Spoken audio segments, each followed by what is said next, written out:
Vous avez sans doute déjà rencontré des énigmes ou des jeux qui ressemblent à ceci, ou encore à cela. Leurs points communs, ce sont des égalités contenant des nombres, mais aussi des dessins. Et le but du jeu, c'est de trouver la valeur des dessins. Et bien ça, en maths, ça s'appelle des équations. Sauf qu'en maths, on ne s'embêtera pas à faire des dessins pour les nombres mystérieux. On utilisera plutôt des lettres. Et ça donnera quelque chose comme ça. 2x plus 3 égale à 11. Ça, c'est une équation. Une équation, c'est donc une égalité dans laquelle il y a une lettre. Et résoudre une équation, c'est trouver la valeur de x pour laquelle l'égalité est vraie.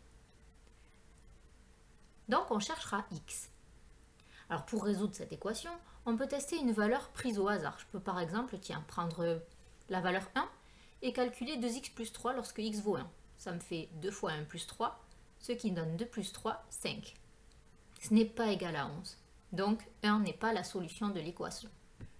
Je peux continuer ainsi et choisir une autre valeur que 1 et tester l'égalité. Et ainsi de suite jusqu'à trouver la solution de l'équation. Mais cette méthode peut prendre beaucoup de temps, surtout dans le cas où l'équation a une solution qui n'est pas en nombre entier. Voilà pourquoi nous avons besoin d'apprendre une méthode pour résoudre efficacement toutes les équations. Alors je vais reprendre l'équation de départ, même si elle est plutôt simple, mais elle me permet d'expliquer la méthode facilement, et cette méthode sera applicable sur toutes les équations, qu'elles soient simples ou compliquées. Pour cela, je vais imaginer des lingots d'une valeur de x euros. Alors, je précise, je ne sais pas s'ils sont en or, en plastique, si leur valeur est grande ou petite, je n'en sais rien. Justement, la valeur du lingot, c'est ce que je recherche, et je n'ai aucun indice. Enfin, en fait si, j'ai des indices. J'ai toutes les informations nécessaires dans cette équation pour pouvoir trouver la valeur de ce lingot. Pour cela, représentons la situation décrite par cette équation. Nous avons donc 2x, c'est-à-dire deux lingots d'une valeur de x euros chacun, puis 3 euros, et ceci est équivalent à 11 euros, donc 11 pièces de 1 euro. Et moi, ce que je veux savoir, c'est combien vaut un lingot. Autrement dit, combien vaut x. Donc pour cela, j'aimerais bien enlever ces 3 euros qui sont à gauche là pour pouvoir avoir les deux lingots tout seuls. Sauf que si j'enlève 3 euros de ce côté, ça sera plus équivalent à ce que j'ai à droite.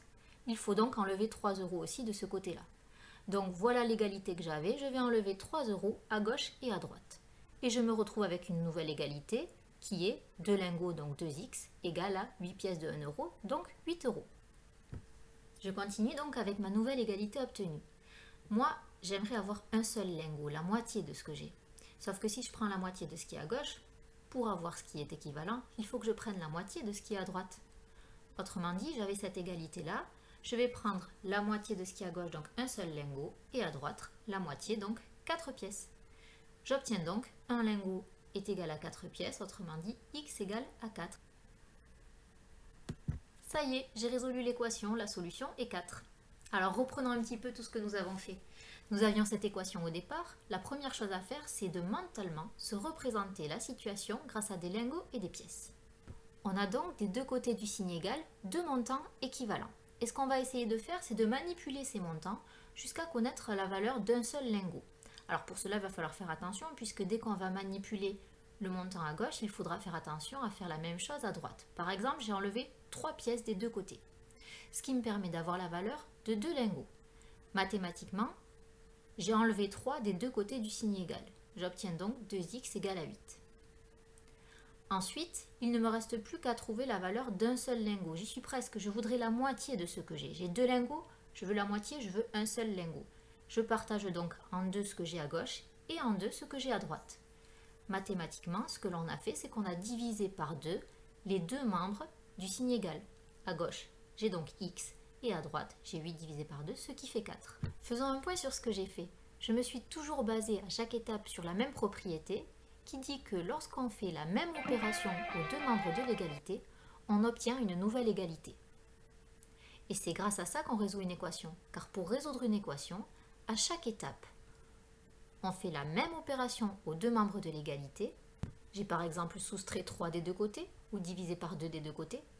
Le but, c'est d'obtenir x tout seul dans un des deux membres de l'égalité. Comme ça, on a x égale et sa valeur.